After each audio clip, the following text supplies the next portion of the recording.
Além disso, o julgamento começa amanhã, então, nas primeiras horas do dia, e deve se encerrar também amanhã, segundo decisão do ministro Luiz Roberto Barroso, até às 23h59. Sobre esse assunto, sobre a prisão de Fernando Collor de Mello, a gente conversa aqui no Agora, edição domingo, com a advogada criminalista Ilana Martins Luz, para entender o que está em jogo nesse julgamento. Ilana, muito obrigada por estar presente no Agora, edição domingo.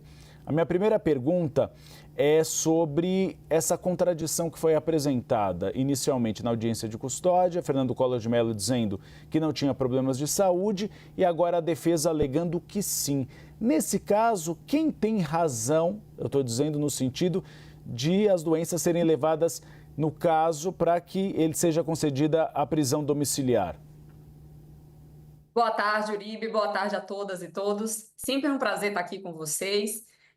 Bom, sobre a pergunta, a doença é uma questão objetiva, né? Essas duas doenças que são alegadas aí são comorbidades, não, são doenças que têm laudo médico, tem comprovação médica. Então, uma vez que o ex-presidente, ex-senador, negou na audiência de custódia, não sabemos por qual motivo, se ele estava ali entendendo de forma adequada o que estava sendo perguntado, enfim, diante das circunstâncias. Mas se a defesa traz, né, um laudo objetivo, isso fica comprovado ali pelo atestado médico, mas sem prejuízo, é claro, de existir aí uma perícia para se verificar a existência ou não dessa doença. De todo modo, o que eu acho importante da gente pontuar é o seguinte: o ex-presidente, ex-senador, foi condenado a 8 anos e 10 meses de prisão no regime fechado.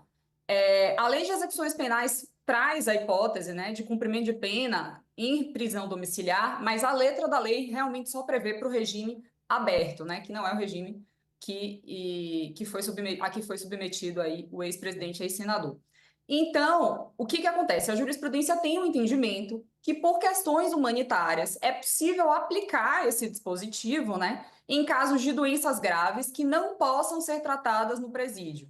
Então, o estabelecimento prisional não pode ter condição de cuidar dessa doença. E aí, eu não sei se vocês viram, se todo mundo sabe, o ministro Alexandre de Moraes já intimou o presídio para saber se, diante do alegado pela defesa, se a instituição tem ou não condições de tratar ali do ex-presidente naquele local. Então, isso também é uma condição para a concessão da prisão domiciliar nesses casos.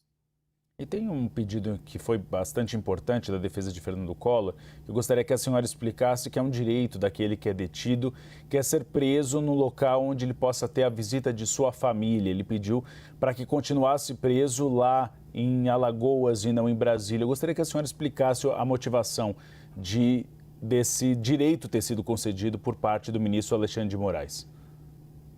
Isso geralmente é concedido em grande parte dos casos, porque é uma regra que visa a facilitar o convívio, né, entre o preso e os familiares. Você veja, em muitos casos, pessoas não têm condição de viajar para visitar no presídio. Aliás, até mesmo dentro da própria cidade, né, às vezes a gente vê que é um pouco difícil, em algumas famílias, né, não é o caso aí do ex-presidente, mas é o caso da maioria. Então, existe essa regra que a pessoa cumpra ali a pena no seu domicílio, para que isso favoreça aí a visita familiar e também vá favorecendo aos poucos a reinserção social quando for o momento oportuno da execução da pena. Então, de fato, essa é uma regra existente que é bem aplicada nos casos concretos.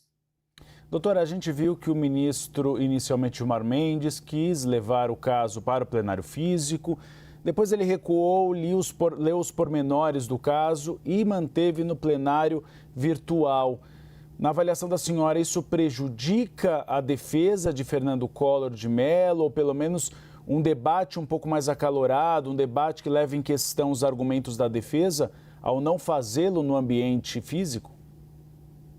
Assim, eu sempre penso que é muito melhor as hipóteses de sessão presencial, mas de fato existe aí a previsão, principalmente porque se trata do segundo recurso, né? Esse caso já foi julgado no plenário, numa sessão física, enfim. Como se trata aí do segundo recurso, existe a previsão de ser julgado em regra nessa sessão virtual e só vai ser julgado na sessão presencial caso o ministro peça destaque. Eu imagino que tenha existido aí também uma questão de tempo, né? Porque como a próxima sessão não vai ser essa semana, então talvez essa situação ficasse indefinida durante muito tempo. E, sobretudo, pensando que a gente já tem aí uma maioria definida em relação à situação. Então, eu imagino que isso tenha aí pesado na escolha do ministro, e principalmente depois que ele pediu ali o destaque e conseguiu ter mais informações sobre o que estava ali sendo posto em debate. Então, respondendo objetivamente a sua pergunta, sim, é muito melhor para a defesa, mas aqui nesse caso existe a previsão que não é só para o caso do ex-presidente, né, ex-senador, mas também para outras hipóteses concretas. Eu gostaria que a senhora objetivamente visse o significado da prisão de um ex-presidente da República. Nós tivemos a prisão de Luiz Inácio Lula da Silva, a prisão de Michel Temer, dois ex-presidentes da República, agora Fernando Collor de Mello. Como a senhora vê o cenário político nacional com a prisão de um ex-presidente da República? Dá algum sinal para a sociedade, eventualmente, de que ninguém está fora da lei? Sim, eu entendo isso. Eu vejo que isso mostra que as nossas instituições funcionam e que, de fato, as pessoas que eventualmente ajam em desconformidade, né, ajam na ilicitude, elas serão responsabilizadas, terão um julgamento adequado e serão punidas se for o caso. Então, é claro que é difícil para um país ter mais de um ex-presidente, né, submetido a essa situação, mas, por outro lado, mostra também que ninguém está acima da lei e que o julgamento pode, sim, atingir pessoas do alto escalão. Nós conversamos com a Ilana Martins Luz, advogada criminalista. Doutora, muito obrigado por abrir espaço na agenda da senhora neste domingo para esclarecer para os nossos telespectadores os detalhes da prisão de Fernando Collor de Mello. Uma boa semana para a senhora. Imagina, uma boa semana para vocês também, a todos os nossos telespectadores, e é sempre um prazer estar aqui com vocês, esclarecendo aí esses temas no limite, claro, aqui do que a gente consegue fazer. Muito obrigada.